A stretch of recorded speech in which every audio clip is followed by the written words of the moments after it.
What's going on, everyone? This week, the AFL season is officially over. The Brownlow is up for grabs, and the boss tells us to grow up. Oh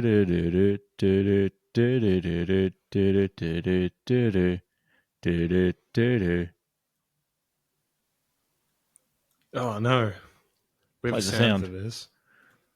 Oh jeez. Did that work? Was there any sound at all? Yeah, that was brilliant. Okay, great. The soundboard thing here sucks. There shouldn't be like a preview and a live. I know what the sound sounds like, otherwise I wouldn't hit the button. The opening a beer can sound effect goes for 45 seconds. Way too long. beer can on repeat for 10 hours. I'm picturing like Mr. Burns trying to open the tab.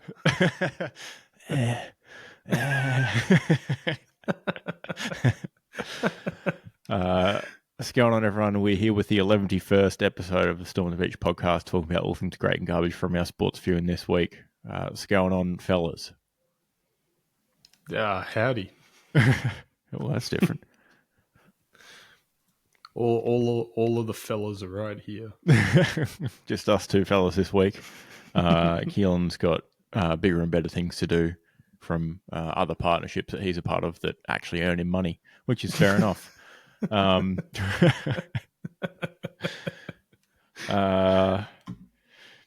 If you are looking to sponsor us, if the money's there, we don't care. Whoever can get on board, feel free to email us at stormofthebeach.biz or whatever it is. Maddie, what has been happening? Not much. Excellent. Yeah. Cross that off the list. Matt says the line.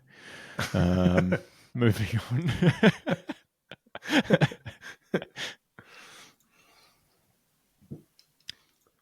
Yeah, thanks for asking.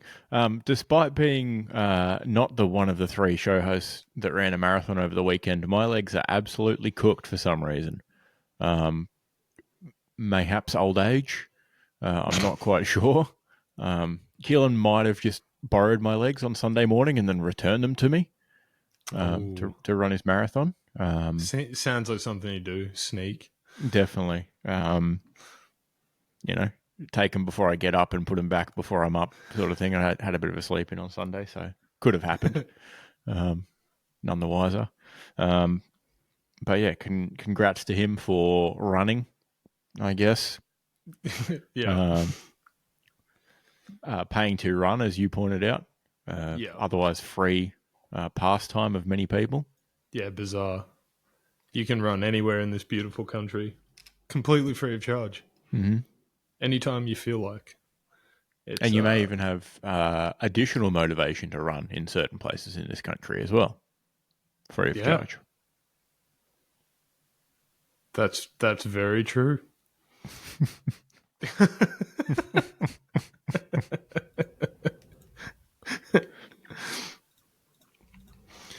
Yeah, it's a funny concept to pay to run. Well, at least they, put some cones out for you or something. Yeah, and you get to run with other people who have also paid to run. It's a bit of a community bonding activity. Who do you think's at the top of Big Run? Oh, some Jew probably. Oh, Jesus Christ! Some genius is what I said. Some genius. I heard it. There was an audio technical difficulty. Oh my God. Absolutely some genius. Mm-hmm. He's just out there running in Hamasses. He's he or she was probably sitting in their, I want to say Manhattan, on their fancy al fresco or what have you, and they're looking down at that Central Park they've got, and they're going, "Look at it, sickening! All those people running around, and I'm getting nothing."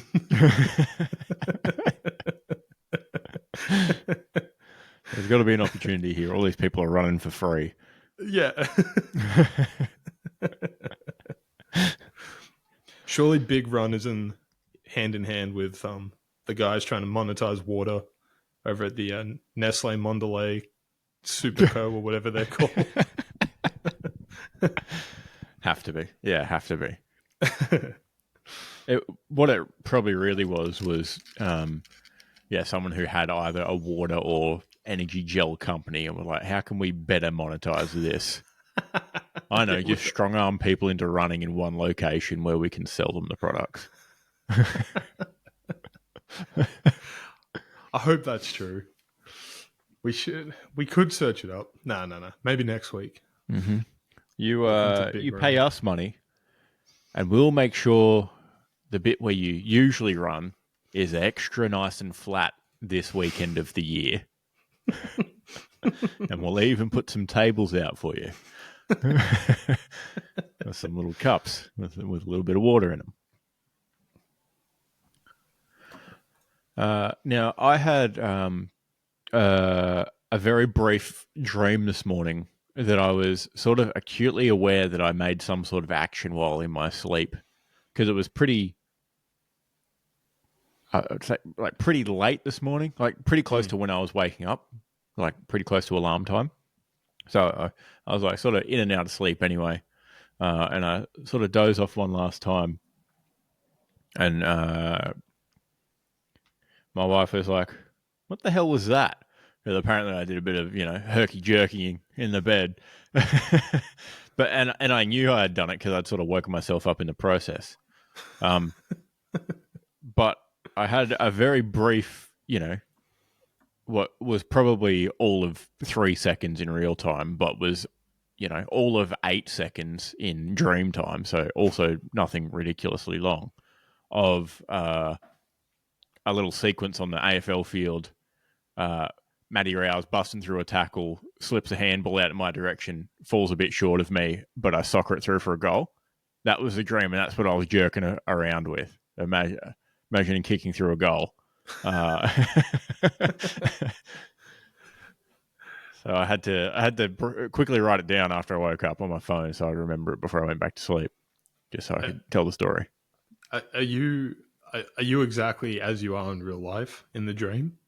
Yeah, I wasn't like, from what I could remember, I wasn't wearing a uniform or boots or anything. It was, I guess, whatever I was wearing the day prior, just regular shorts and runners and stuff. Yeah. Yeah. Out of place, but in place. That sounds funny, but it would probably be a lot stranger if it was just your head on Jared Witz's body. I can see so much from up here.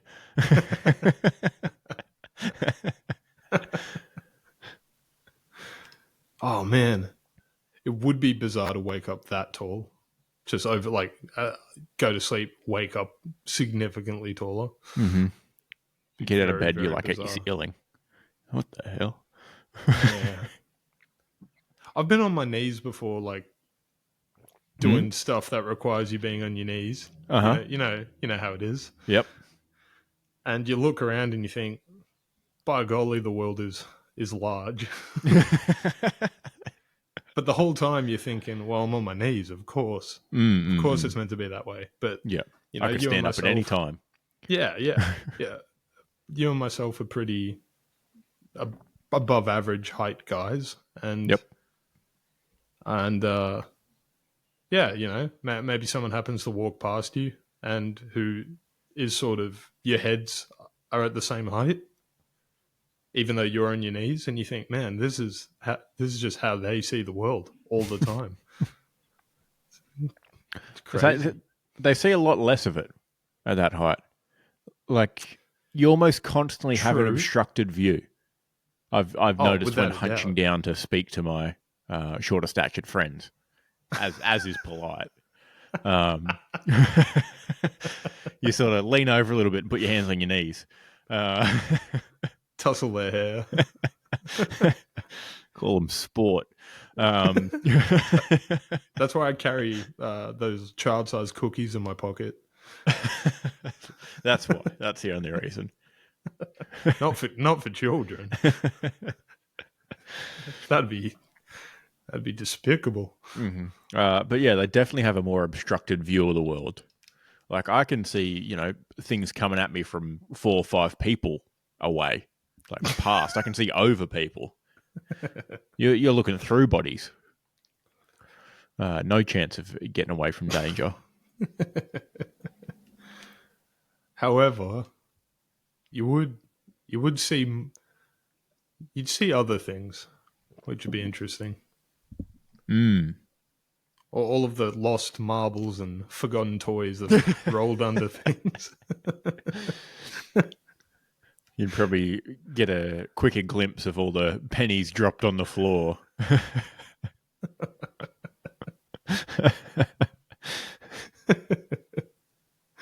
Anyway, this is right up your alley. They'd be able to see all of the brightly coloured snack food boxes that are targeted at children's height in the grocery store aisles. oh, for sure. Yeah. It's probably a That'd be very tough. vivid world down there in the supermarket. It's all, black, white shades of grey up where I'm looking. They don't even put the effort in. We don't need to colour these products. No one can grab them anyway. El Clasico Woolies home brand black and white packaging down on the bottom shelf. Could you imagine an entire supermarket of just black and gold products? You mean IGA? Oh no, but even worse. IJ is a funny one now in a time of inflation, because you can go in and they'll just have genuinely good deals. Maybe you can get yourself a Tim Tam for $1.50 instead of $7 at Coles. Yeah. But it's still IGA, and then a 50 milliliter tin of Milo will be $42. Yeah, exactly. It's the extremes both ways. There's no regular price items in IGA. It's the best deal you've ever seen or the most expensive of that you've ever seen. No in between. Who's buying that? Who's buying $50 of hot chocolate? $50 for like 10 cups of hot chocolate as well. If that. 10 cups according to their servings. Yeah. 10 cups of famine ration Milo. One of those little whiz fizz spoons. 3 grains of Milo. Little cocaine spoon worth of Milo in your drink.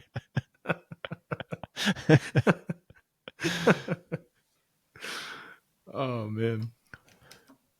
All right. Now, Keelan has prepared some headlines for us when we get to that point. But nice.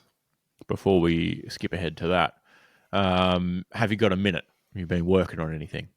Yeah, I've been working on a ton of stuff, actually. All right, let's hear it. Whether it's good or not. Straight to the for podcast folder. Alrighty. So, the more pornography becomes normalized, the more people get into it, and the more diverse it becomes. And there's videos of feet, as we all now know, right through to scat, which is a wild fetish, mind you. I already hate jazz music so much. I don't think adding naked ladies to the mix will be enough to get me behind it. And if you're into the notes that aren't played, then maybe there is something wrong with you. And you should feel bad for being different. Because differences don't make us stronger. They make us weaker, I think. If you were to mix unleaded and diesel into a car, it doesn't embrace the many traditions of multi-petrolism. It blows up the engine. The point I'm making is you shouldn't shit on the people you love.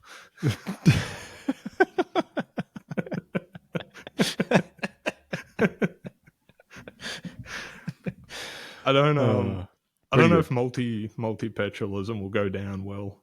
I think that's fine. It's hilariously stupid to me anyway. It just sounds so silly that you have to That's laugh what at I'm it. hoping. Yeah, yeah, absolutely.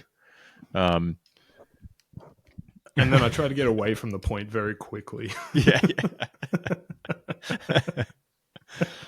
Oh, you could almost say, the earlier bit that about the naked ladies not adding anything more to it. You could almost just double down with the jazz joke and just say adding naked ladies to it doesn't jazz it up anymore for me. that's that's what I had the first. I was I've got notes on it. Just I I was right. I had too many jazz puns, and I was yeah, thinking yeah. maybe if I get asked to perform on a cruise ship one day to 50 to 7-year-olds. Oh, they'd love it. Oh, after the jazz band has already played. Yeah, How did yeah. you think of it? You got like three different versions of that joke. One's brackets punny version, and it's just way over the top with the jazz puns. There'd be a certain crowd for it. I don't I'm mind. sure. I don't mind a good pun. Mm. To have a pun that is on the line of being terrible and funny, that's really hard to do. Mm, mm. Very true. But no, good minute, good addition. How Thanks. many minutes are you doing on your usual Yeah, it's a good gigs? question. It's surprisingly pretty loose. So I think like if you were like really strictly speaking, it's kind of like you break in with your 5 and that's the minimum. Mm-hmm. If you get good at that, you do 10, 15, 20, and then I think it's 30, 45 an hour, something like Yeah, that. yeah. But surprisingly, it's almost most open mic places you go to, at least in Brisbane, Queensland, Australia, it would be very relaxed, and you do 6 to 8 or 10 even. Oh, right. So they basically just sort of have like a Yeah, 10-minute allotment, if you will, that you they could just use try to if you fill wanted the to. And they try to fill the show. If they've booked a space for an hour and a half, they just give you as many minutes. If there's 9 people, maybe everyone does 7. they If just average there's it. Yeah, yeah, gotcha. Fair enough. but it'll never be more than 10 typically, Yeah. and that's for good reason. Because honestly, 5 minutes of someone's bombing the whole time, it doesn't feel like 5 minutes, Tough and you can watch. see people getting restless. Yeah, Yeah, for sure. But and there's 2 types of bombing. Even I would say, in like you've got your like drone. obviously it's always bombing, obviously, but if the guy's like just saying the N word a bunch of times, like people don't want to stick around. Yeah. Doing the old Kramer.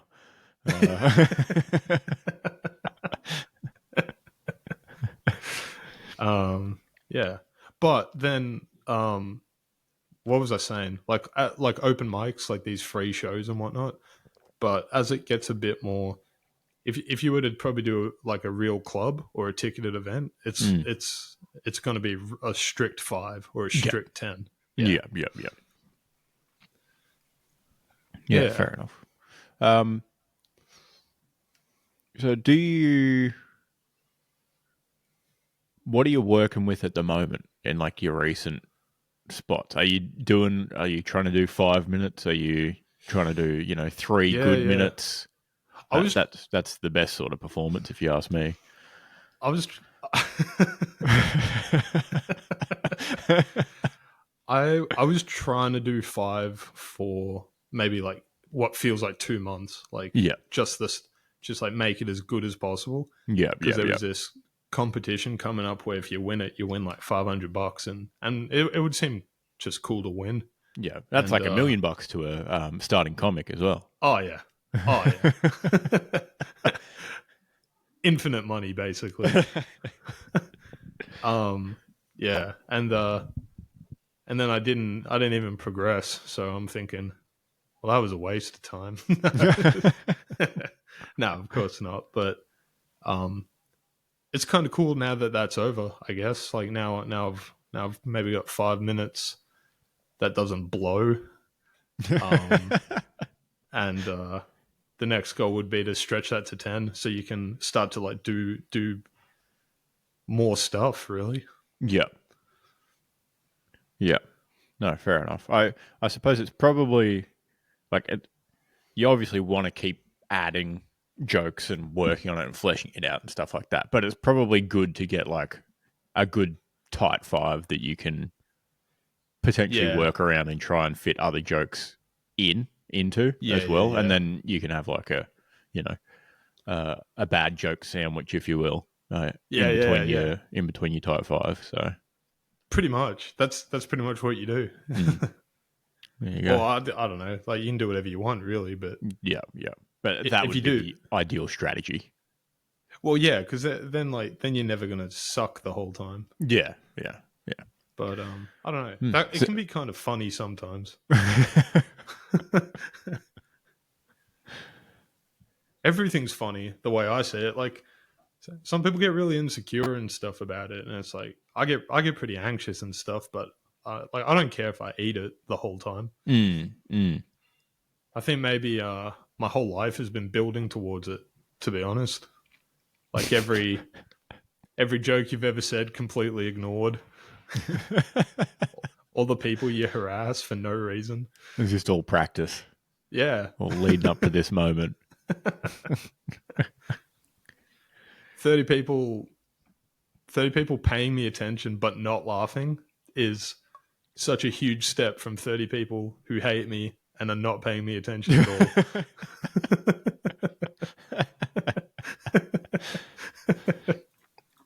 Oh man.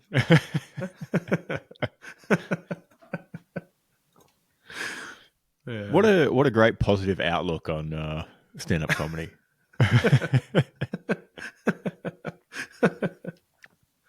I don't know.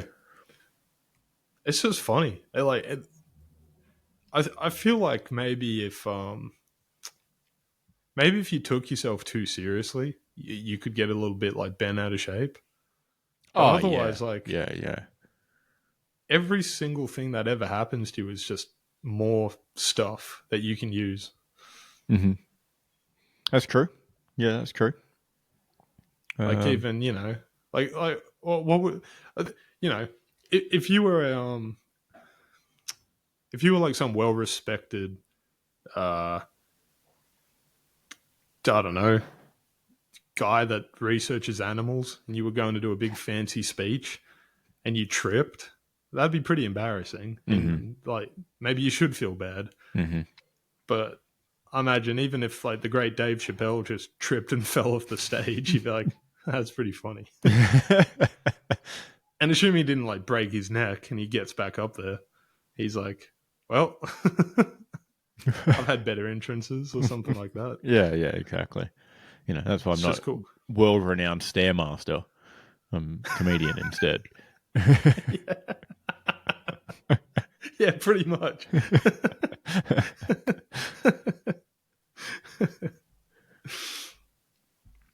Yeah.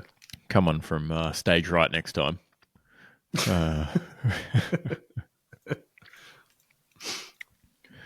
All right, should we move on to Butcher of the Week? Yeah, I've got a great one. Oh, okay. I'll do mine. All-time Butcher of the Week. I'll do my real shitty one then. All right. Don't skip ahead for spoilers, but Logan McDonald again. And we'll cover that in the game recaps.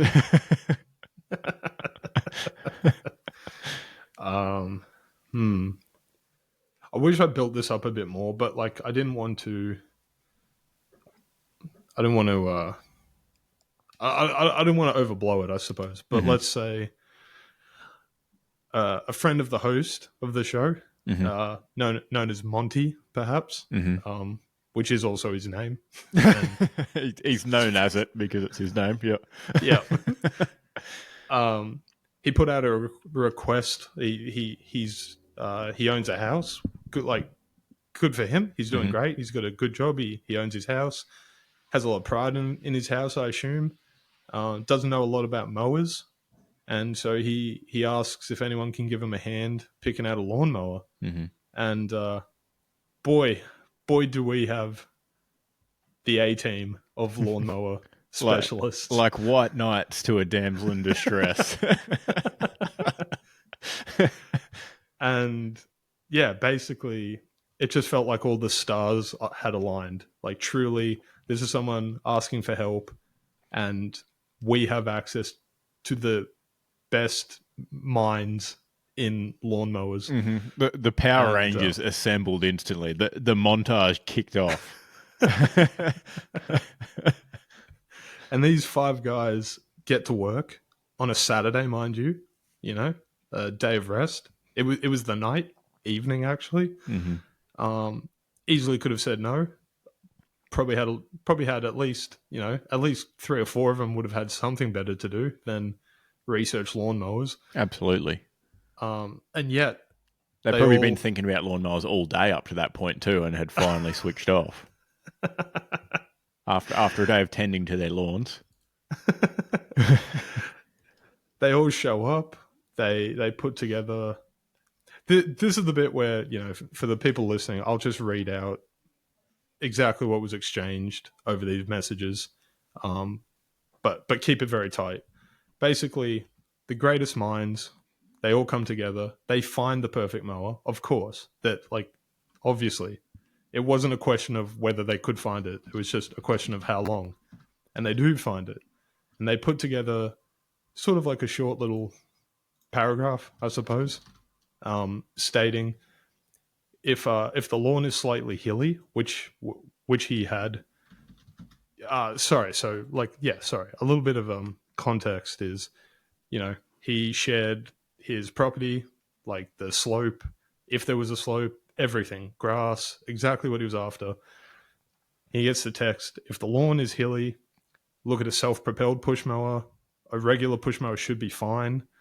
You could probably get that size lawn done with a battery mower as well. No messing around with motor and servicing. For those that have never mowed before, it's 2024. We have electric cars. An electric mower is not as much of a meme as it used to be, and it can't be understated. You're not plugged. It's not plugged in via a huge extension cord anymore that you have to like whip around behind yourself so you don't run over it. Like, we've moved past that. No messing around with the motor, servicing, less parts. That can't be understated. There's not going to be any petrol or oil leaking through the unit. Yeah, and I'd recommend this particular brand, which has a steel deck, solid, better build, also within his price range, which was not too low, but made the choice a little bit tougher, I'll say. Certainly wasn't open to the cream of the crop, if you will, in the lawnmower world, which is fine because you don't need that for the size lawn he was looking for as well. That's why they're the 5 greatest minds in mowing. And then we dish this all up to him on a polished silver platter. Is probably the best way to put it. If you've, I apologize for how long this story's gone thus far, but if you've been hanging on to every word, you're probably thinking, wow, not only were the 5 greatest minds in lawnmower technology put to this task, but completely free of charge, and expecting nothing in return. They just do it for the love of lawn. And so you're probably on the edge of your seat thinking, like, what could this guy have responded with? How, thank you guys so much. What type of gratitude could one even hope to repay such a favor? And he sends back, Monty, that is. My issue with batteries is the torque. Period. That's it. Basically, he might as well spit in everyone's face and said, No thanks.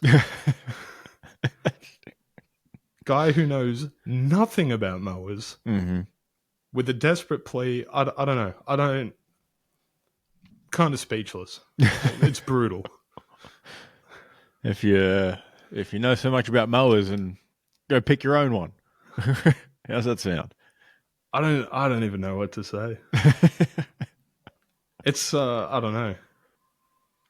Man on the street outside the McDonald's and he's starving and he's been begging and no one will even look at him. And Isaac, as one of these great minds, you know him from the show, bends down and makes eye contact with this guy and goes, "You poor man, I'll buy you a delicious Big Mac burger. Mm-hmm. I know McDonald's isn't real food, but considering how hungry you are, I'm sure you'll be grateful Mm-hmm. for a delicious Big Mac." And upon being handed the Big Mac, he sees the pickles and he throws it on the ground. Actually, I prefer the Big Jack.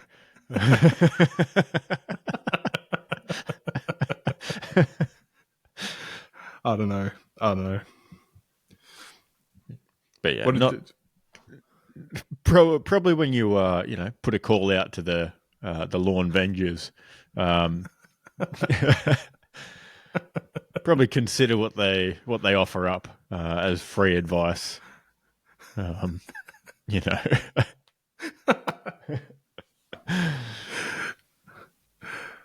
I don't even know what to say. Telling that story made me like relive it, and then I got mad again. I'm actually mad. I'm not. I can't even think of anything funny. It's just such like what an ingrate.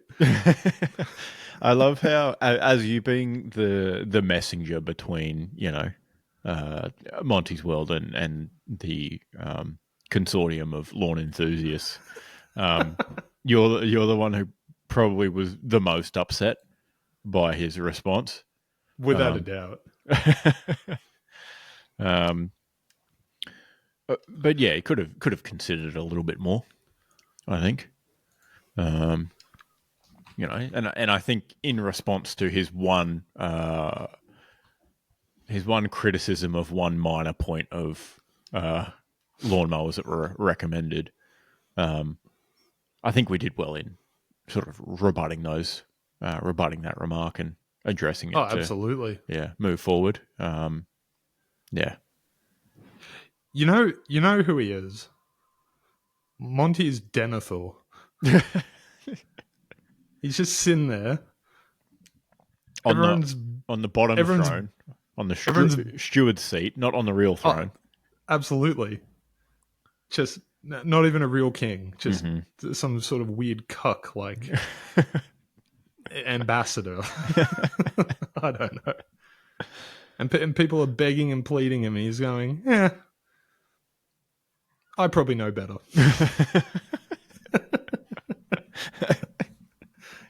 You know what? I actually don't care. Did we ever get a resolution? Like, did he decide on a lawnmower at all, or no? He sort of, I don't know, just had a whinge. I guess I'll keep cutting my lawn with scissors then. There's no better options.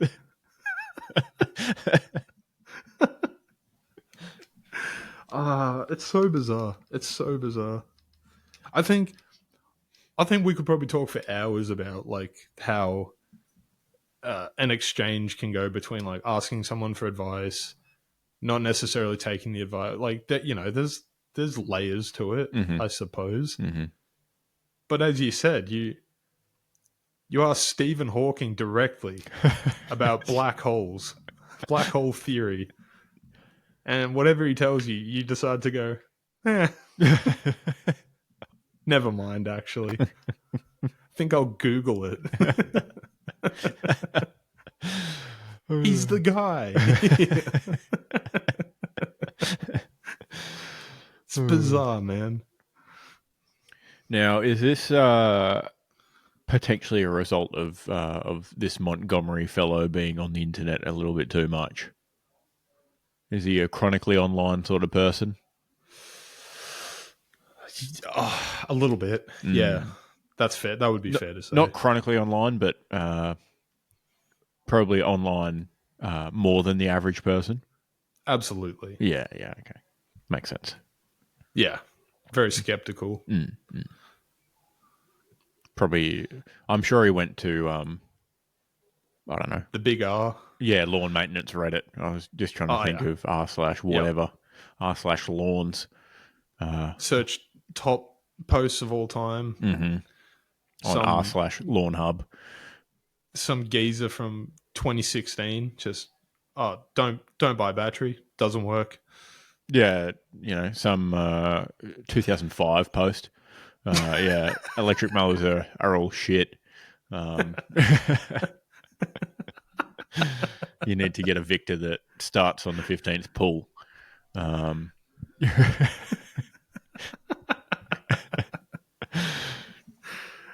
That's like, I'd be interested to see what discourse is like on the schoolyard nowadays in 2024. But certainly when we were in high school, around, let's say, 2010, it was still very much like ways of the old, like, a manual transmission vehicle, motor vehicle, is superior to an automatic in every way, every shape, form. It is what it is.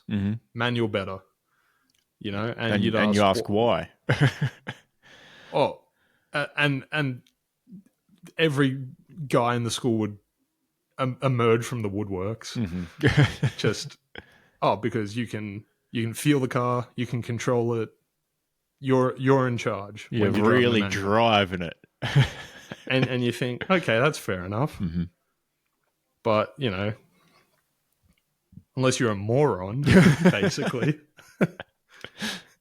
you'd sit there and think that perhaps in 2010, the greatest engineering minds of the last 30 years internationally have probably devised a automated system that is superior to fiddling with your own stick, unless maybe you're Michael Schumacher. Even then, he would probably be struggling with it, given his skiing injuries.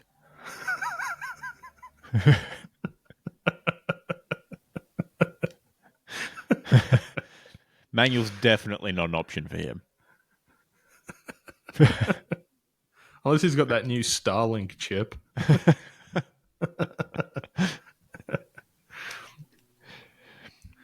They implant it in him and give him control so he can finally experience what it's like to drive again. He drives straight into a tree. Oh, man. Should have seen that coming.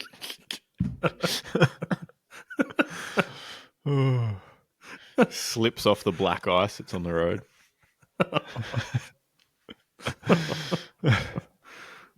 Terrible. I don't know. I don't know enough about cars, but I know that I saw enough guys on their P plates stall their manual cars, let alone beat anyone off the line. But they were definitely more economical fuel-wise when you having to do 80% more work and then had to switch it back on after stalling it.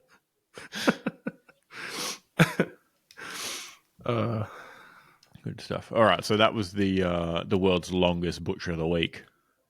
Oh yeah, for one Montgomery Burns. Absolutely deserved, though. Yeah. Don't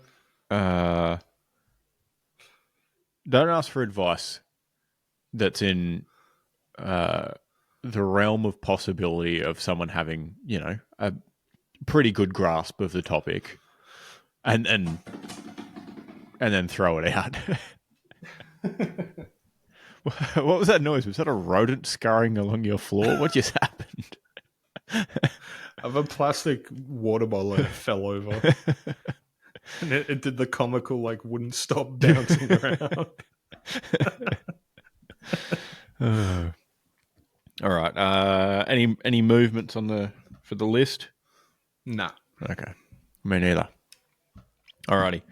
Moving on to we're going to be in a predicament here. AFL time on. Oh, I know.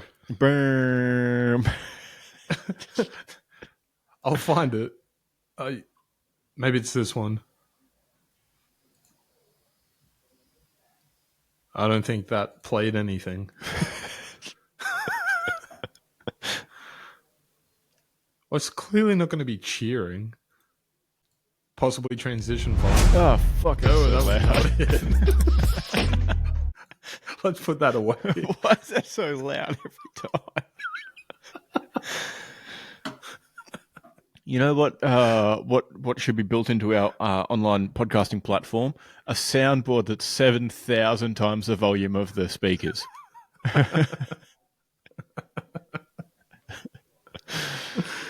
Yeah. Okay. Anyway, moving on, I guess. All right. Round 17. Starting off the round, we had MCG Collingwood 12-8-80, Essendon 13-14-92. And I'll just get Keelan's ones up here as well. Nice. We'll start everyone out with Keelan's, I suppose. Oh yeah. Yep. Sounds good. All right. The Bombers' inaccuracy. That's a typo. The Bombers' inaccuracy kept Collingwood ahead early, but the sheer weight of the fire proved that if you can carpet bomb somewhere for long enough, you'll eventually hit your target. It's not bad. Not bad. Pretty similar theme to mine, actually. I've got post-game statement from Craig McRae. We just didn't have enough forces to commit to this campaign in light of the barbaric loss of life at the hands of the Essendon Empire. Yeah, nice. Yeah. Pretty good. Nice, subtle military theme in there. Yeah, it might be too vague.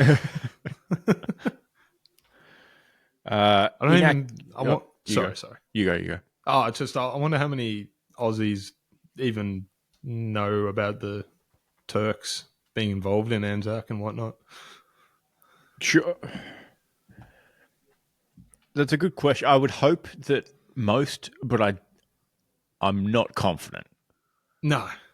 I'm really not confident that most people would be able to pick the country where the Gallipoli Peninsula is. No. Which is, somewhat disappointing and worrying. But yeah, I wouldn't be surprised if people were like, I don't know, France.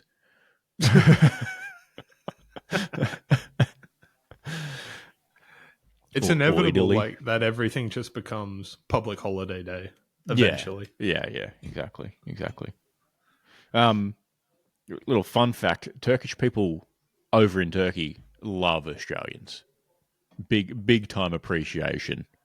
It's like, handshake meme, Australia and Turkey just following orders.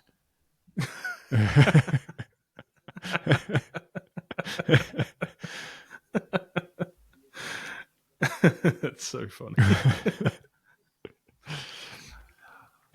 I think that's probably the case with most people, except for Germany. They just copped it real bad. Everyone's like, you guys should feel bad about what you did. Yeah. For how long? I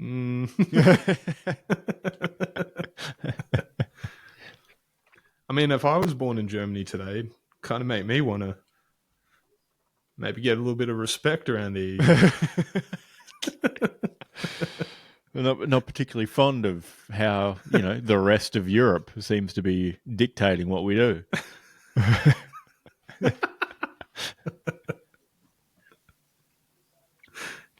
Right. All right. I had inaccurate rolling thunder enough to blow up Magpies' plans of nesting in top 8.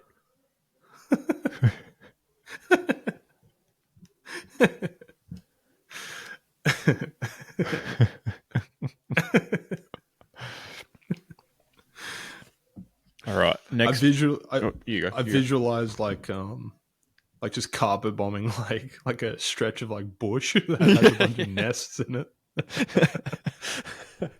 That'll learn them. Magpie season is well and truly out of control, so the government's brought in a new initiative to combat it. Just carpet bombing the trees.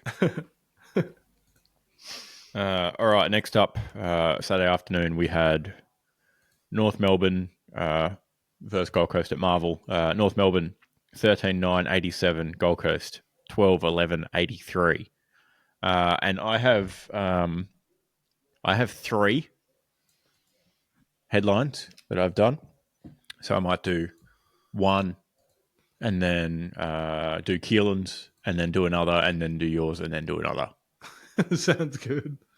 All right. First up, Suns burn Seagulls in big win over Williamstown at the Bank.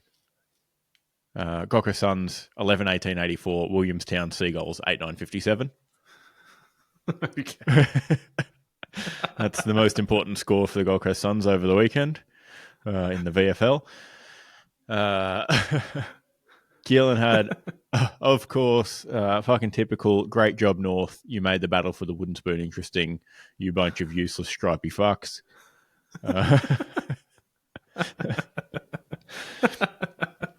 It's not bad. Second up, I had Scooby-Doo style reveal. Post-game sees Boomer Harvey behind the mask of Sheasel, McKercher, Davies Uniacke, and Simpkin in win over Suns.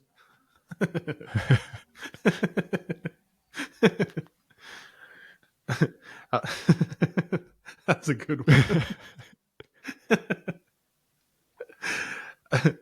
Alistair Clarkson reportedly still at Marvel Stadium in a state of paralysis, jaw agape as North Melbourne win a game of football. And he's just like, I ain't fucking leaving. Oh dear. Oh, are we back? Yeah. Okay, good. Internet dropout. Yeah, he's just camped there for the rest of the year. Just not going to leave. Yeah, petrified.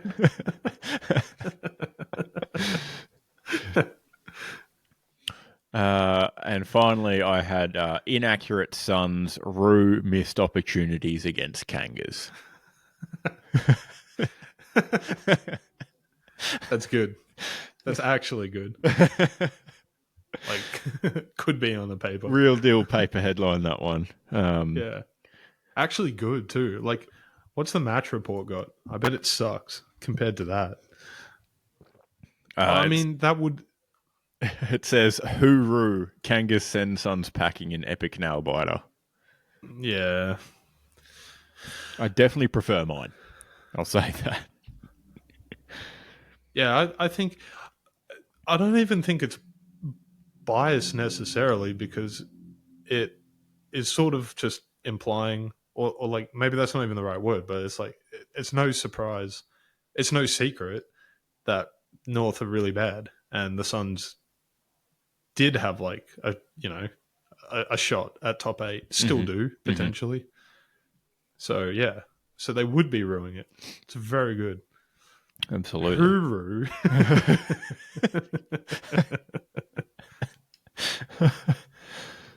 It's like, people that listen probably like, oh, you like, who do you think you are? You shouldn't shit on some guy. It's like, but that's his job.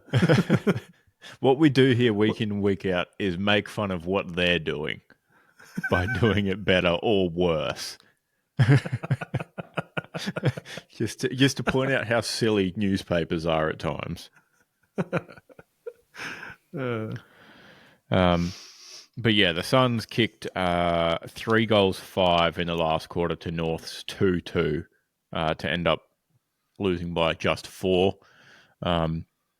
With 10 minutes to go, it was a pretty big difference. I think North were up by 3 goals or so, something like that. And I was like, yep, this is it. It's done. It's over. And then of course the Suns like kick a couple just to give me hope. Yeah, in like the last little bit, and then it was just well and truly over from there.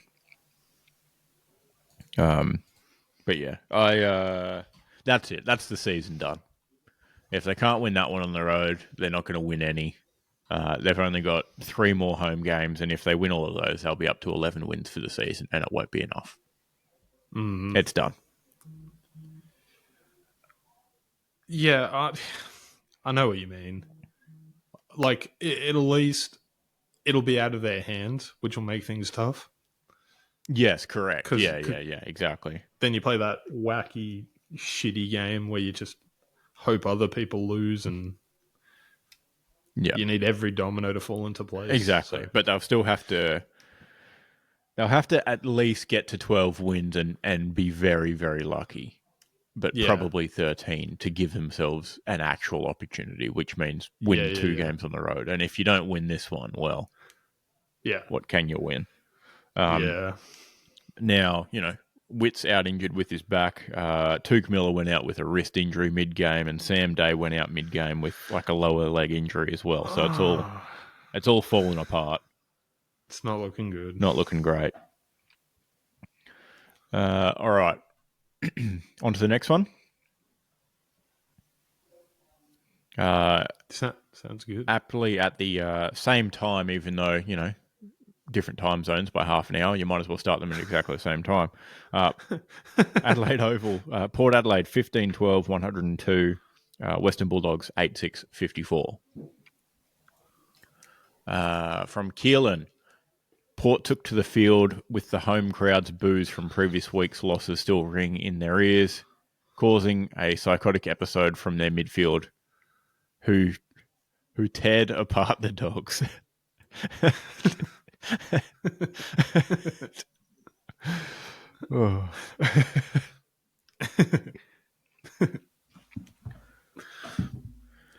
Who let the Dogs out? Apparently no one.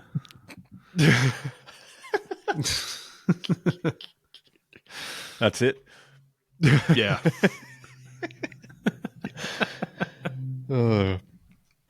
Pretty good. Doggies well and truly contained by the electric fence as power courses through Adelaide Oval.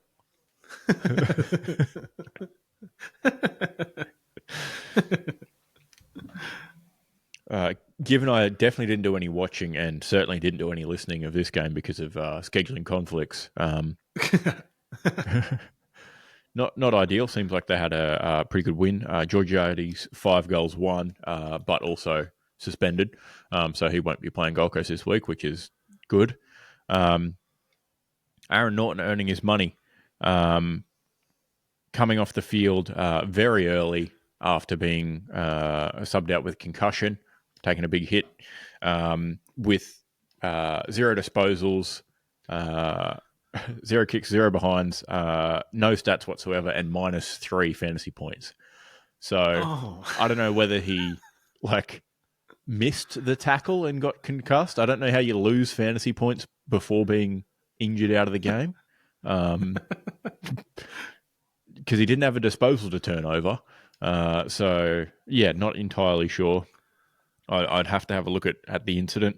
I can only imagine maybe he went for the tackle and the player, Chris pulled him and handballed it off his boot out on the full and then concussed him.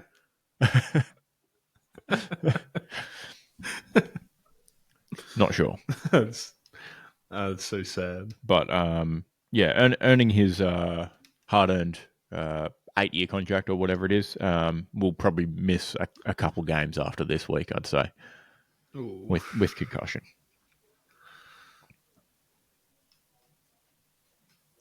All right, next up we had GMHBA Stadium. The Cats 16-14, 110. Hawthorn 9-5, 59. Keelan had senior Cats lure young Hawks down into the garden of their nursing home and rip them to pieces, metaphorically and literally. Rip Mitch Lewis. I knew there'd be something about Lewis, for sure. Who unfortunately injured his left ACL, which was the knee that he was missed most of the year after injuring as well. So at least they can just take it out completely and give him a new one, and it should fix all the issues on that side.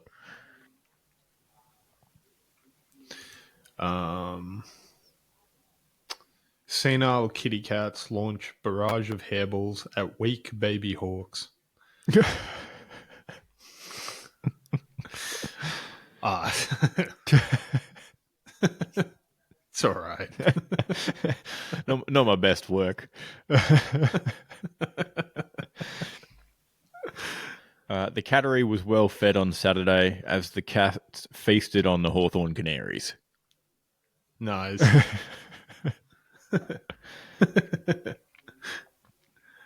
I'm excited for the next one. Flat out killed them. Jeremy Cameron had 4 goals, 4 behinds. Ooh. And he dished off a handball into the goal scorer as well, where he could have had, a 5th at that point as well. But great guy, I guess. In terms of getting beat, on paper, it looks like a blowout. But it was like 11 goals, 16 behinds to like 8 goals. It's like, it could have been terrible.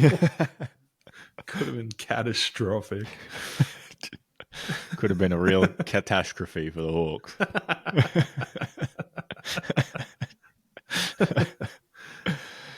That's one where you don't say anything. You just take your boots off and try and get on the bus as quickly as you can. You just hope you drove yourself to the ground so you can just drive straight home. Yeah, facts. You don't even shower, just get in the car and leave. 100%.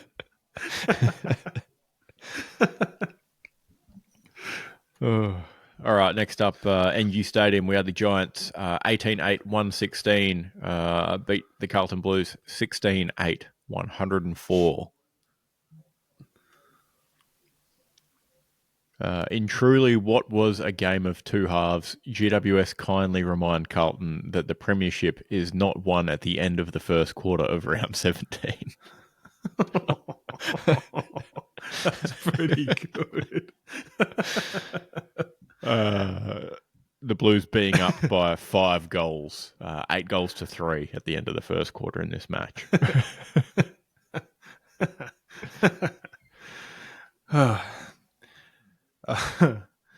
Riots in Melbourne CBD as Lygon Street shuts down. All restaurants and cafes reportedly having the same issue. I cannot get the lid off of my spaghetti.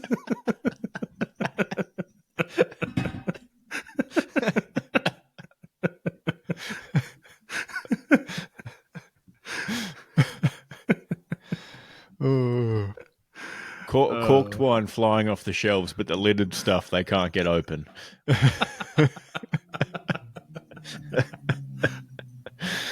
I like that because... Oh, sorry. You go.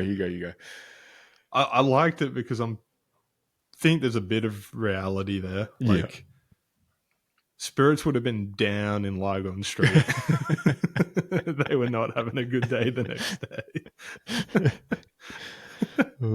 After being so high after the first quarter too, I imagine so. Yeah. GWS pull off a gigantic comeback while giving the Blues a big don't argue in their push for the come-from-behind victory. Because there was almost a reverse comeback after it was, Carlton up by 5 goals. It was 2 points of difference at halftime. Giants kicked 7 goals to 1 in the third quarter, and then the Blues kicked 5-1 in the fourth. Far out. So it was. It did get very close at the end. Obviously, they only won by 12, but I think it was. Yeah, it was all Carlton towards the end there. Those games are stressful to watch. Oh yeah, absolutely. Hogan had 5 straight. Harry Mackay pulled an Eric Hipwood 5 straight as well, unlike him. And Zach Williams had 3 straight too. 5 straight behinds for Mackay? Where were you? No, I did one of those Hipwood performances where he's on the road and just kicks a billion for some reason. Yeah. Charlie Curnow kicked the third last goal of the match, and he had only had 2 behinds up to that point. and he was staring down the barrel of his streak of 62 games in a row with a goal being snapped. He's the longest active streak currently in the competition of at least one goal in 62 games. And we were like, I don't know, 10 minutes away from it being ended. But of course, he had to kick one. Pretty easy one too, which was unfortunate. Was it a somewhat dubious goal? Trying to remember. I don't think it was dubious. I think he was just like right in front. It was like he wasn't going to miss. He just got like a layup onto his chest sort of thing. Fairly straightforward. Very, very interesting results at the top this week. That's for sure. All right, moving on. Next up, we had Optus Stadium, Fremantle, 16-9, 105. Richmond, 7-12, 54. Keelan's headline, Tigers escape into Fremantle docks. Luckily, the local dock workers all used to work in the local zoo and calmly put the tigers back in their cage and anchor them to the bottom of the ladder. We've like the exact same headline, basically. That's really funny. I see he too didn't watch the game or care at all. Yeah. That would make three of us.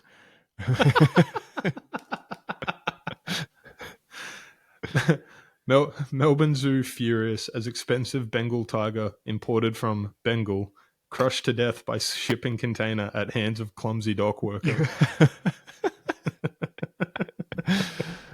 Very, very similar. Yeah, it's bizarre. And I had Dockers drown Tigers as Fremantle forward fires 5 Tracy rounds through the big sticks. I don't know what's going on at the Fremantle docks, but it sounds sketchy. To be fair, in convict, in media, you never see anything like above board happening at the docks. No, docks, Russian guys and Albanians handshake me hand in hand. If they're not sitting outside on the plastic chairs of a local cafe smoking cigarettes and drinking coffee, they're down by the docks.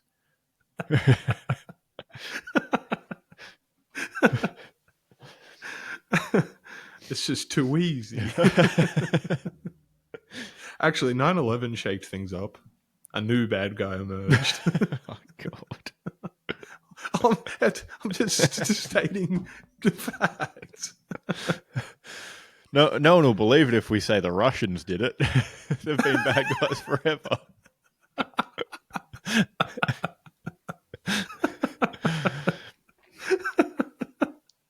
Plus, we already beat them to the moon.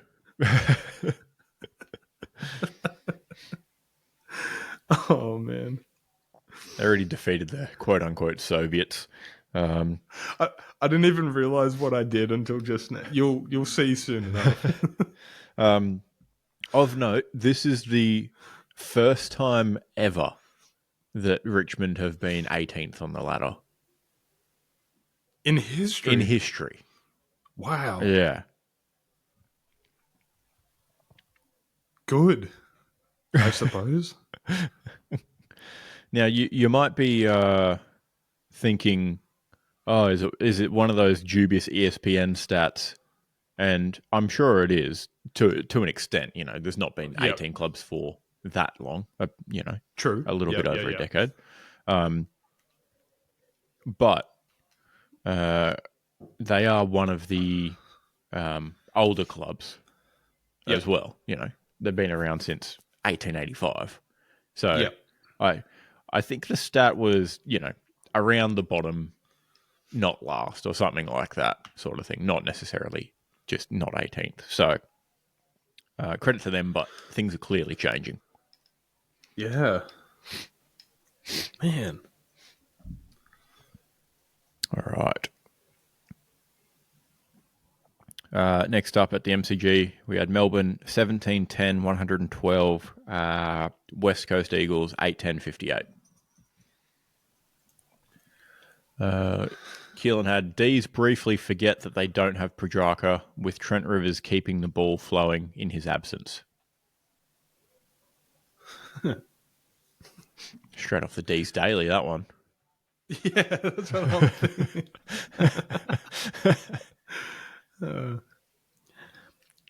There may be Russian subs off the coast of Miami, but at the G, Aboriginal subs launch a ground-to-air Cozzy.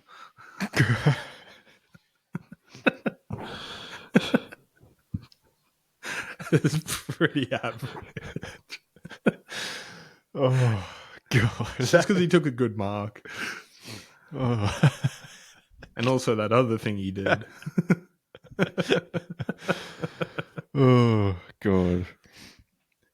Well, I suppose that sort of goes hand in hand with my one. A nice little segue of my 4-word headline.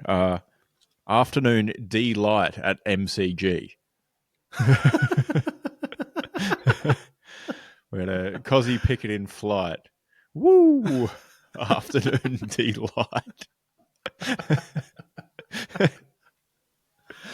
I'll be a happy man if there's if there's only ever one thing I can ever accomplish. I would hope it's that people don't forget that Cozzy just launched himself as a human rocket. It's just that's the footballing act of all football acts. He's pretty much I don't know. I've never seen it. His body's horizontal to the ground, or perpendicular, whatever that fancy word is. Parallel, I think, is the one you're looking for. If he was perpendicular, he might have just jumped straight up in the air. It's vividly burnt into my brain. It was such an egregious tackle. Oh yeah, the position he's in suggests, not suggests, it is impossible to end up the way he did without some serious consideration and what's the word? I don't know. There's accidents, and then down the opposite end of the spectrum is what he did. Yeah. It's just so funny. Mm-hmm. He may have launched himself perpendicular to the ground first, and then, like all modern day advanced missiles, they go up, and then a little thruster at the top knocks them over, and then they shoot forward. He might have done that. We don't know. We don't know. It was too quick to see. All right. Your 9/11 never forget is going to be Cozzy Pickett, human-seeking missile. I think, I don't know, maybe everything around it, like the act itself was kind of funny. No one got seriously injured from memory, which is always good to see. It's a very good look into how difficult reffing is and the inconsistencies of it all. Mm-hmm. So the whole thing's funny from multiple angles. Mm-hmm. Because I think he got 3 weeks, I believe. Yeah, that sounds right. And then, someone else can tussle, a very tough man such as Maynard's hair, for example, and they too are sinned for 3 weeks. Can't be doing that.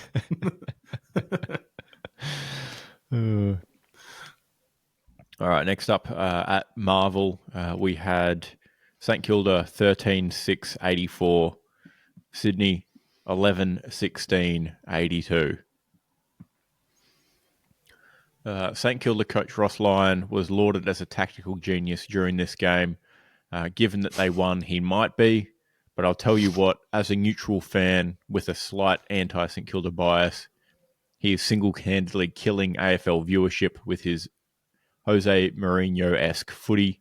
He made the Swans look boring. Ugh.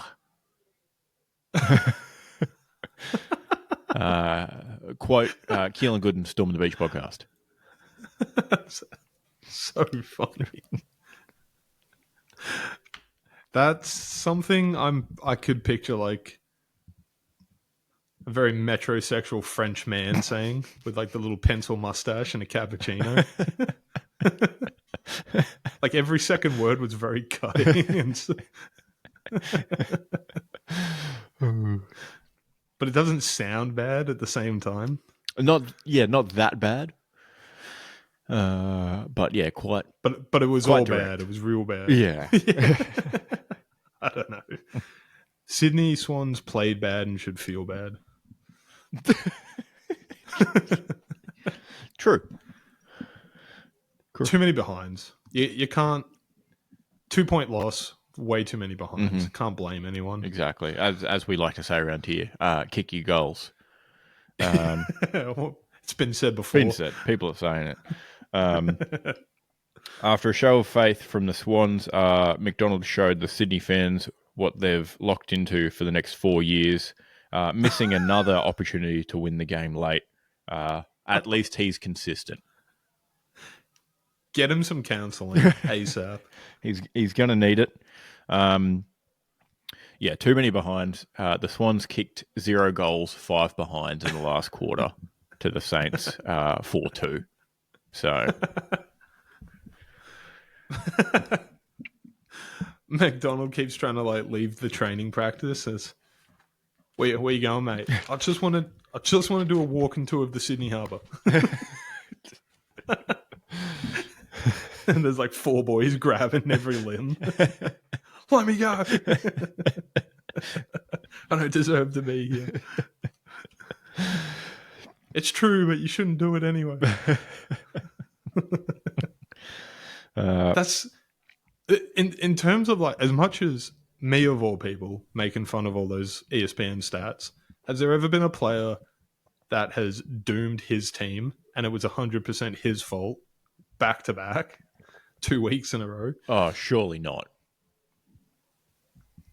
Because, like, you know, you've always got there was the tragic Broncos, North Queensland, Ben Hunter knocked it on, leading to Thurston's golden point. Like, that's got to hurt. But he's come back. Yep. He kept his head up and he's proven himself to be a brilliant NRL player.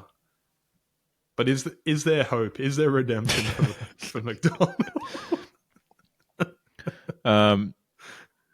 Only if he lines up late in the game this week against the informed North Melbourne Kangaroos and slots a goal to win. He would have to. And if he misses, it's over.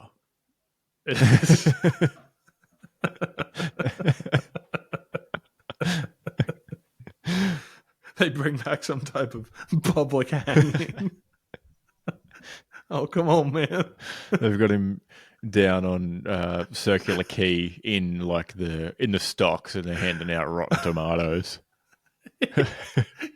No, that's much better. That would be. No one dies. It's a lot funnier. Getting pegged with tomatoes would be good for some of our athletes.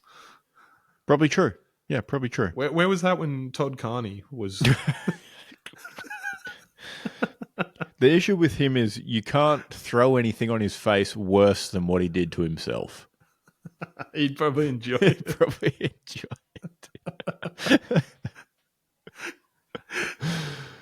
Hey, he's touching himself. Put his hands in the barricade.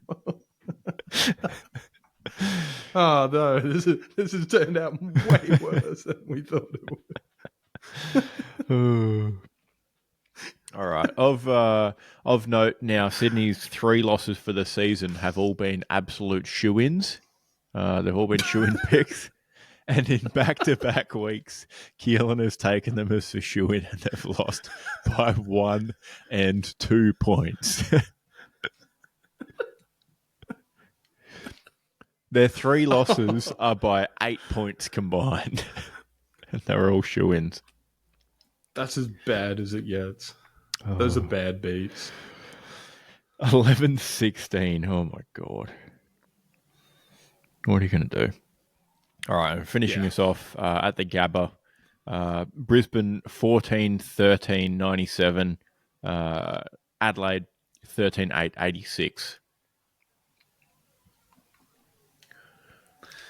Keelan had Ben may have had the keys to the Gabba, but all he did was lead the Crows to the slaughter. It's pretty good. Brutal, pretty good. I've got Lion Mauls Crow. Boo. Mine's also pretty bad. I had, despite some suspect kicking, Lockie had the Crows kneeling while Rankin cops a sussy for a bump that had Brandon seeing star ceviches.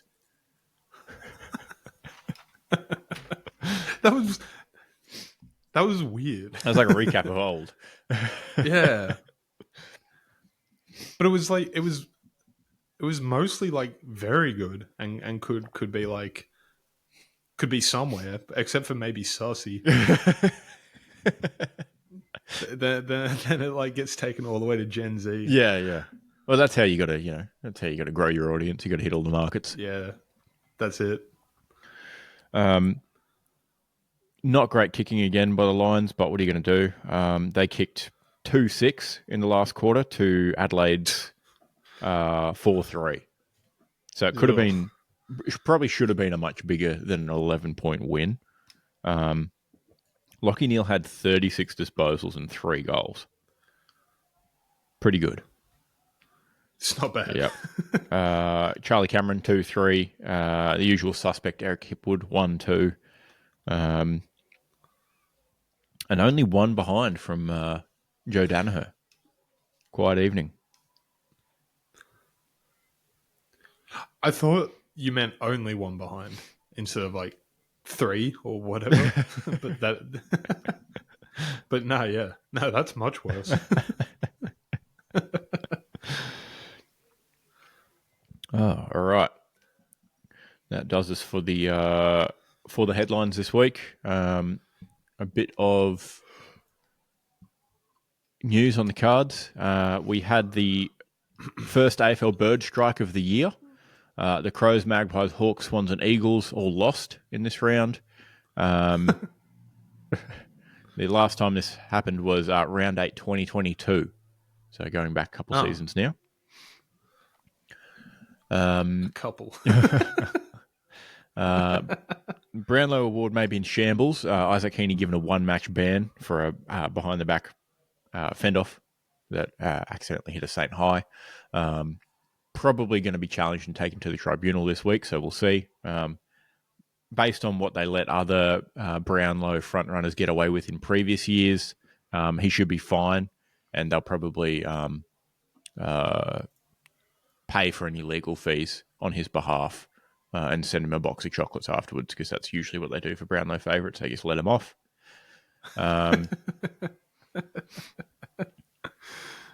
Melbourne will be running with minimum Gawn for at least the next 2 weeks, with Max down with an ankle injury, 2 to 3 weeks on the timeline. And Suns coach Damien Hardwick will not be sanctioned by the AFL after his post-match press conference, where he said the footy club needs to grow the fuck up, which is pretty fair. He was not a happy man after the loss.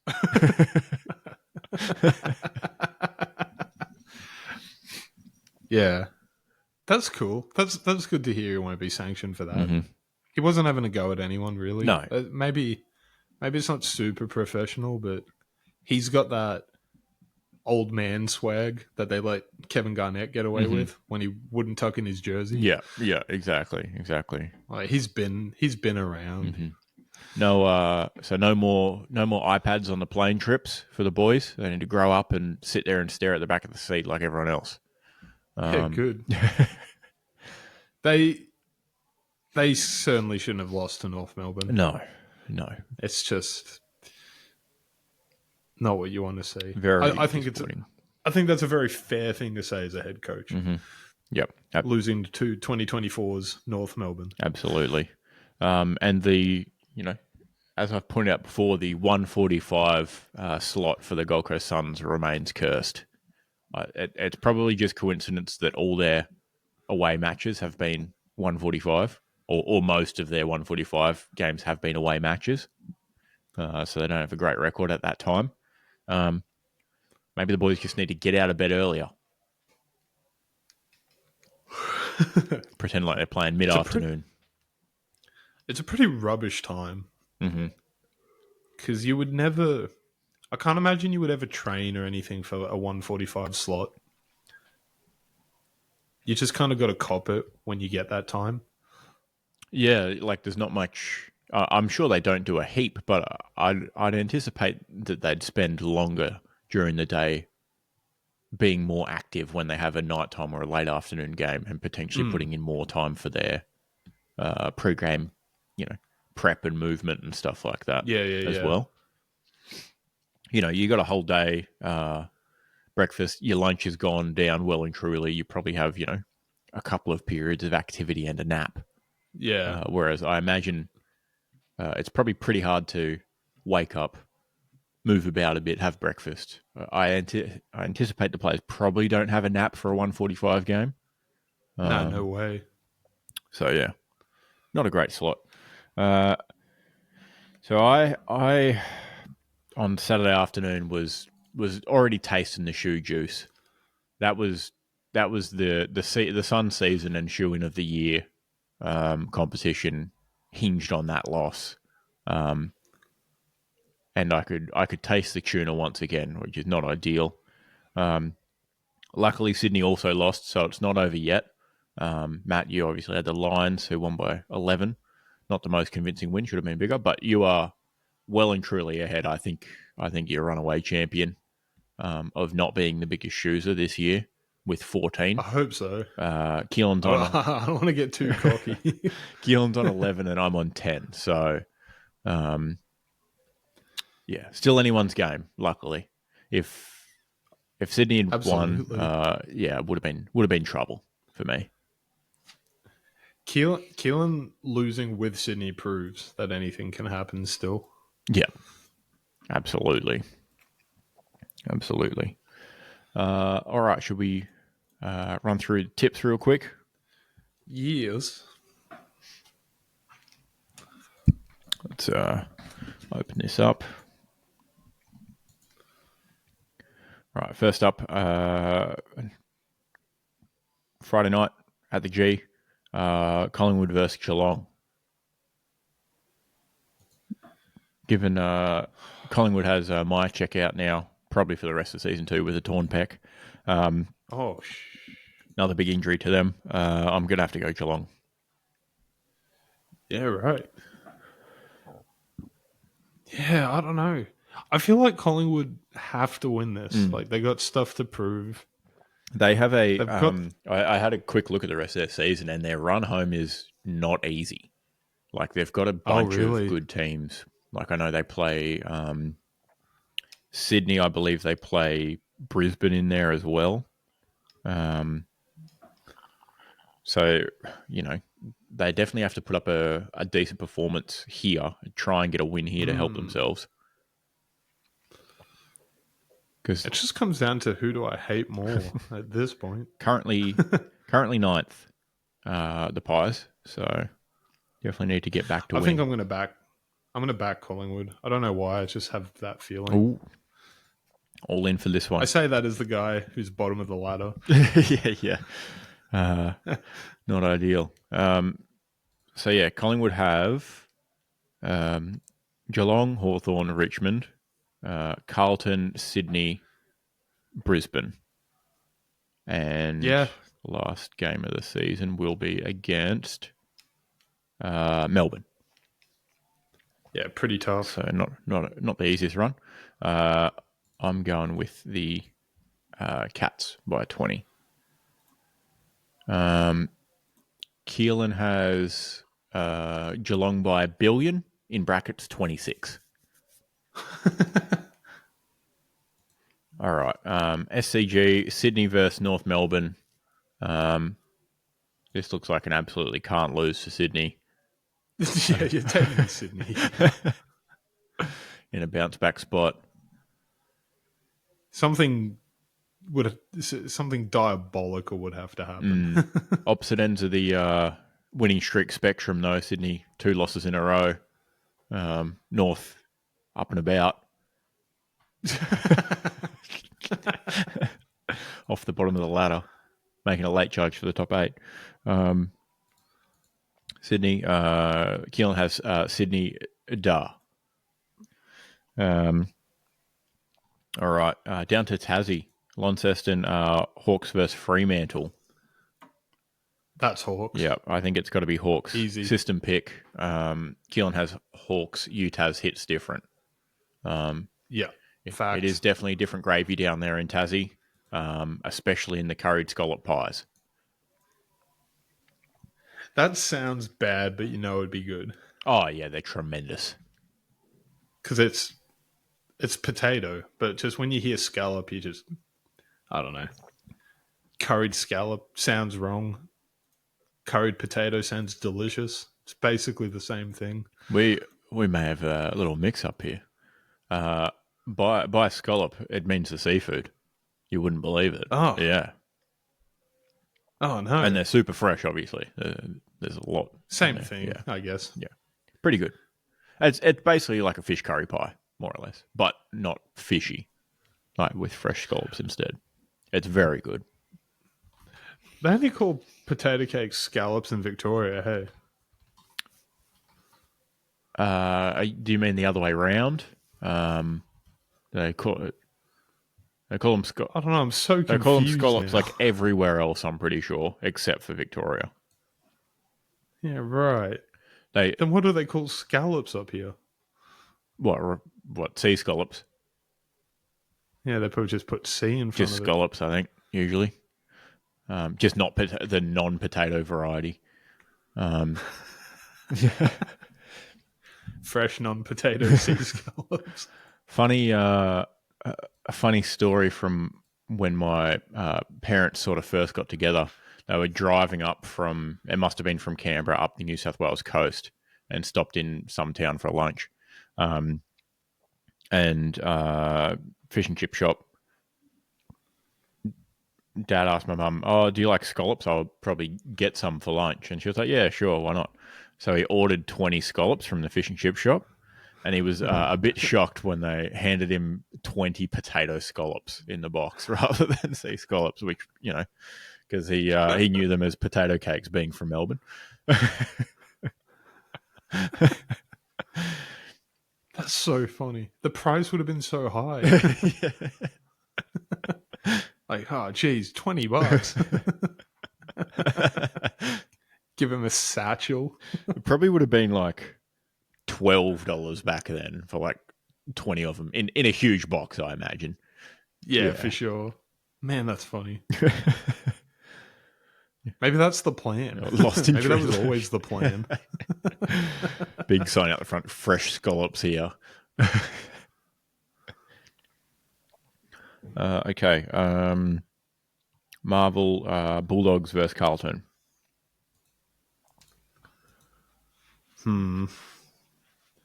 Surely Carlton, I think. They're playing pretty well. Yeah, I think we're into the dog days of the season too. Carlton. Keelan has Carlton. His analysis, dogs suck.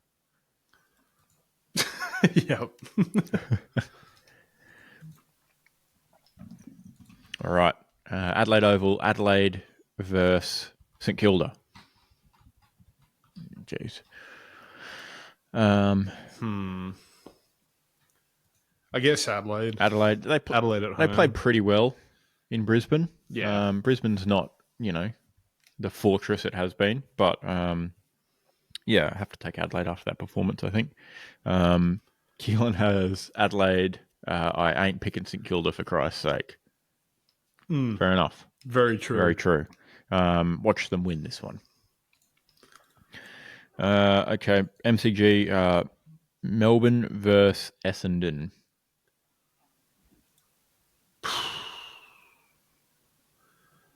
I think you have to pick the Bombers, Essendon, unfortunately. yeah, yeah. You don't have to like it. Melbourne's too banged up. This is a, hold your nose and take it sort of pick. 100%. Keelan has Bombers. I don't want to, but here I am. Yep. Yeah, he gets Yep. it. All right. On to Sunday. 1:10 game is on the Gold Coast. The Suns back home versus Port Adelaide. At this point, it's just a picking system. Gold Coast Suns at home, opponent away, I think, is the pick. So, Gold Coast Suns. Not, the season's over and stuff like that anyway, but Gold Coast Suns at home. Yeah, I'm on the Suns. Yep. Keelan has the Suns at the bank in it, was his analysis. He gets it. Yep. MCG Richmond versus GWS. Definitely the Giants. I think the Giants.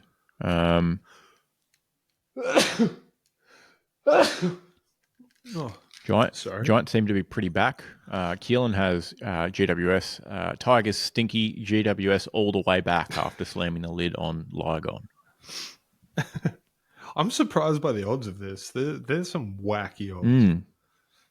Like Richmond are getting a 4-1 chance. This is the worst team in the comp right now versus the team that just beat the best team in the comp. The second best, So but explain still, that. yeah. It is definitely strange. It's not big enough. I would agree. And final game of the round, we can just forget this one's on, 4:40 Sunday afternoon. Eat your Sunday roast and forget that the footy's happening, because it's West Coast wet toast hosting the Brisbane Lions. It's the Lions, probably by a lot if they can kick straight. I think West Coast just might be absolutely cooked at this point. Keelan has Lions dash Raw. Yeah. The Lions. All right, make sure those are submitted. All right, I will take.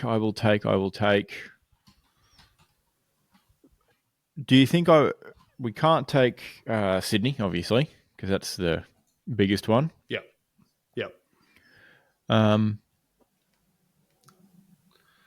I'd almost go. I'm almost ballsy enough to go back to the poisoned well and pick the Suns again, just because they're at home. But that's insane. But the shoeing competition isn't over. If it was over, I would have done it. But it's not. It's too close. It's not over. I think the Millennium Lock has to be the Giants. Because it would...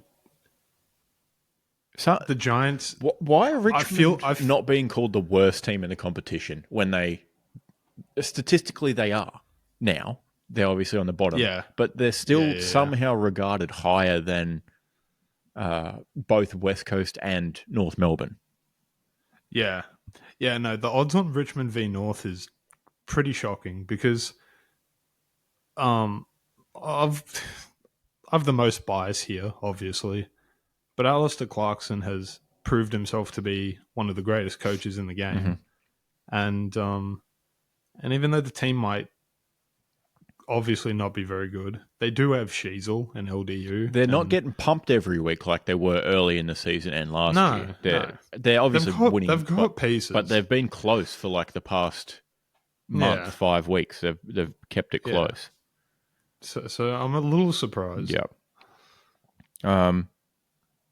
I think Larkey, Sheasel without a doubt, but Larkey, for example, would be a brilliant player in any other team. Oh, yeah. You would have to imagine. Absolutely. Just like a bit better ball usage to him and he'd be like he's good now, but the ball just he's doing good with what he can get. Yeah, the ball just hadn't been getting to him. But yeah, they're starting to fire. I think I think you're probably right. I'm going to go the safe play and pick the Giants against Richmond. I think it's just simple. You just take the team that for whatever reason, isn't the most ridiculous odds against Yeah. the worst team in the competition. I think it's a pretty safe one. Yeah. And that's a funny thing to say. Sydney have lost, obviously, but Richmond would have to play a very good game while GWS simultaneously play a very bad game. Yes. I think that's what would make me feel pretty good about that pick. Yeah, definitely. And whereas West Coast to beat Brisbane 4% apparently, I don't think so. I don't think so. I don't think either. it's impossible. Just looking on the stats of the past sort of little bit on Richmond's games, because we know they've been getting beaten, but just to hammer home how safe this pick should be, lost by 51, lost by 61, lost by 48 to the Dockers, Carlton, and Hawthorn. They shocked Adelaide by kicking straight by 8 points, and then Geelong beat them by 30 the week prior. So, and they've already been beaten by Brisbane by 119, 91 point loss, 54 point loss. I think this is the smart choice. Oh, wow. All right. Keelan has gone with the Lions for his shoe-in of the week. Which Lions versus West Coast. Sensible. Yep. Another sensible selection. Another couple picks late in the week this week. Dead last game, 4:40 p.m. slot. Eagles at home. Reed will be in. Not the easiest. You can assume. Yeah. Brisbane Lions are the team that have Eric Hipwood. Just a reminder for the listeners. Nah, I mean, looking at everything here, that's got to be the team you take. Yeah. That's the next most logical selection. You just take the next worst team. Yeah. I'm thinking Carlton's probably sensible, but there's a couple you could be confident in. I think that's probably the most out of the next ones. Yeah. The Dogs are hard to coach. Yeah. But I think they'll bounce back. They are. It's funny looking at all the odds and the prices and stuff, 7% on the Dogs to win. I would give it maybe 40 to 60. But that's just the guy who's bottom of the ladder again. So. But I don't know. It's funny. It's if you give the Dogs 7% and you give Richmond 3%, then just mathematically, you're telling me the Dogs are basically not much better than Richmond. And that's just not true. It couldn't be further from the truth. And even the ladder's pretty funny this season. 40 points right down to 32, basically separating. Sydney are looking good. North Melbourne are obviously out of everything. But everything's pretty much up for grabs, I feel like. Yeah, still down to 13th, which is Hawthorn on 32 points, is in play. They're still alive. Yeah. Should be, which is awesome as a footy fan. Yeah. Yeah, so what is it? 2.5 games, 2.5 wins, 2 wins and a draw between 3rd and 13th, which is pretty good. All right, so your selection for shoe-in of the week? Yeah, Carlton. Pencil it in. All righty. Okay, so for round 18, I have the Giants. Keelan has the Lions. And Matt, you have the Carlton Blues. Hopefully we go well. Fingers crossed. Let's bundle that up, shall we, and see what we can get for it. Your absolutely can't lose shoe-in of the week multi would be paying a whopping price of $2.26. That's a little bit more than double your money. As easy as you like. All right, excellent. Moving on briefly on the NBA, Paul George to the 76ers, another new team for him, another team that he's left that he said he was going to stay for forever. Unfortunate for 76ers fans knowing that they'll go, at least another few years without winning a championship.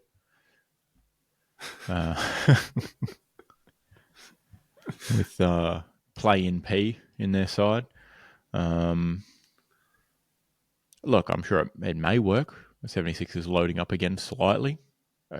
The addition can't be worse than what they had last season. It doesn't make them worse, surely. No. They seem like a cursed franchise. Absolutely. I don't know if they've ever won anything.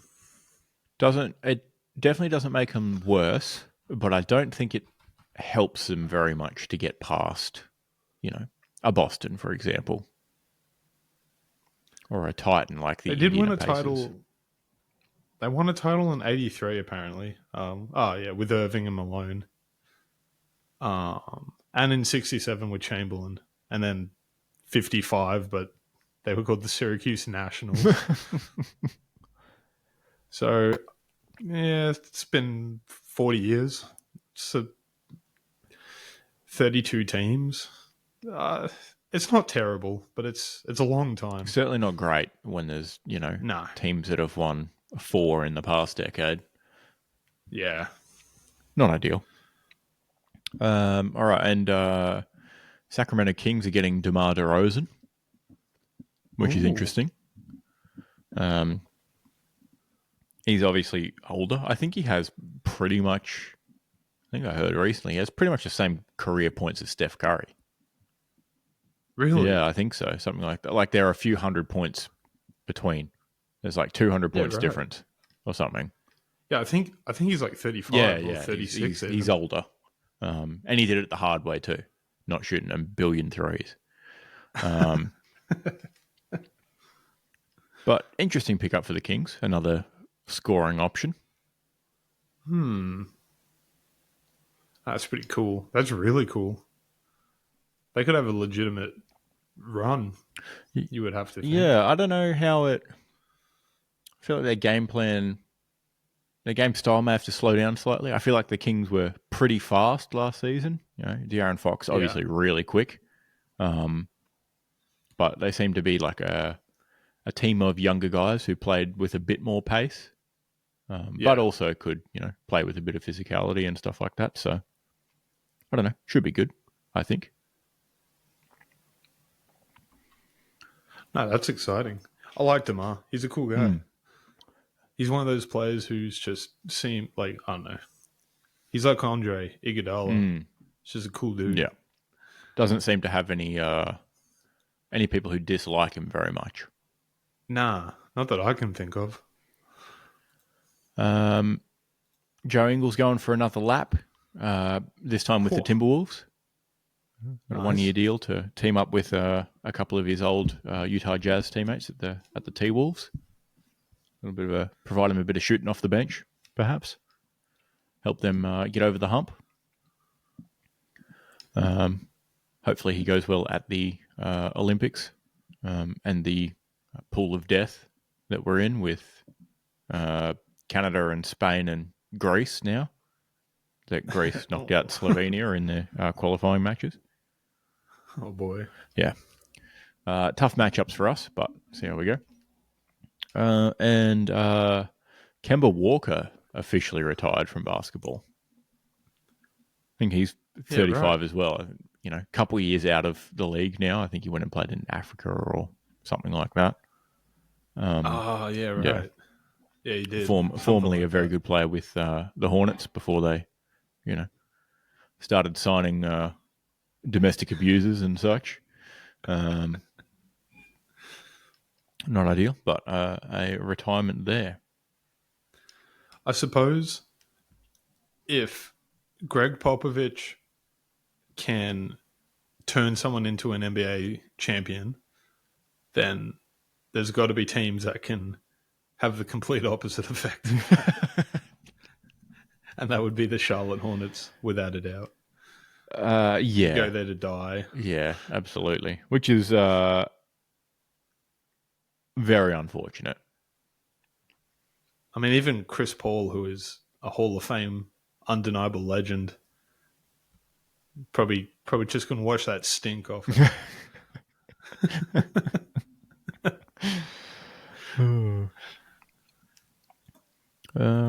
Right. Anything else for basketball, Matty? Before we Nah, move along, quick. I'm real mad about it. Like, I go for the New Orleans Pelicans, and they gutted the team. Yep. Basically, you could see the writing on the wall. Like, sport's more of a business now than ever before. But I don't know. It still hurts. So I just need to like evaluate what I'm going to do next season. I don't want to give up on the team that I like, but it's not even really the same team anymore. So it's a little bit heartbreaking. Mm. Yeah, not ideal. Definitely. I don't know. I suppose they saw that they needed to make some changes. They're not a big market did. team as well. They don't have, probably don't have the capital to No. pay for big players too. But No. you think that this year this past year they were more healthy than previous years, I suppose. Had a Yeah. decent shot at it, but not necessarily potentially the healthiest year either. But yeah, No. sort of trying to rebuild on the run, I guess.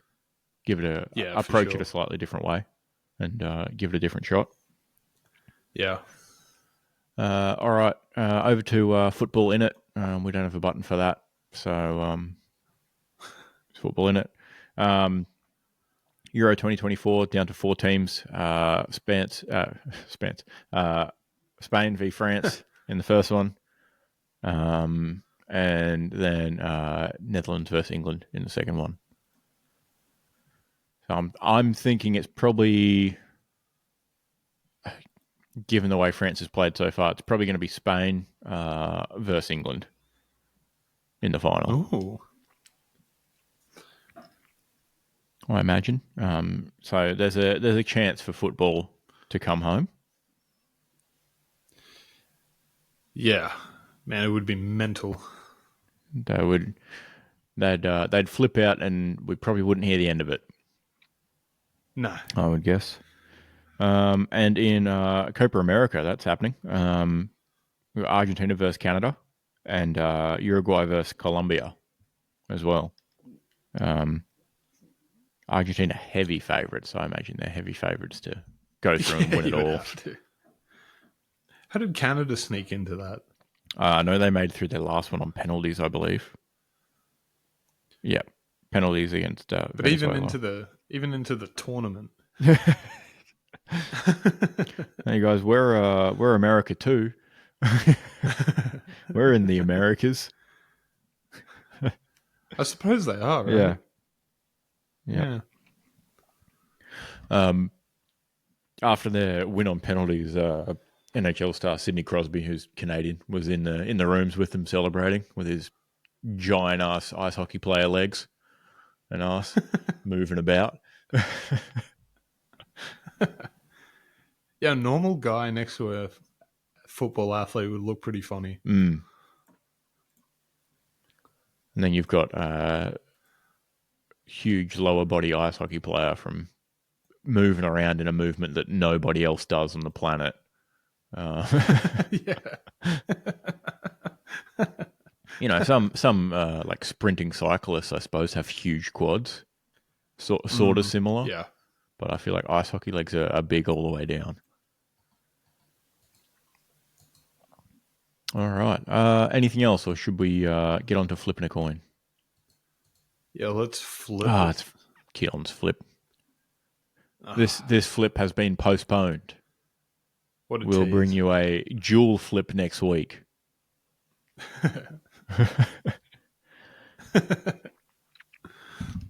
All right.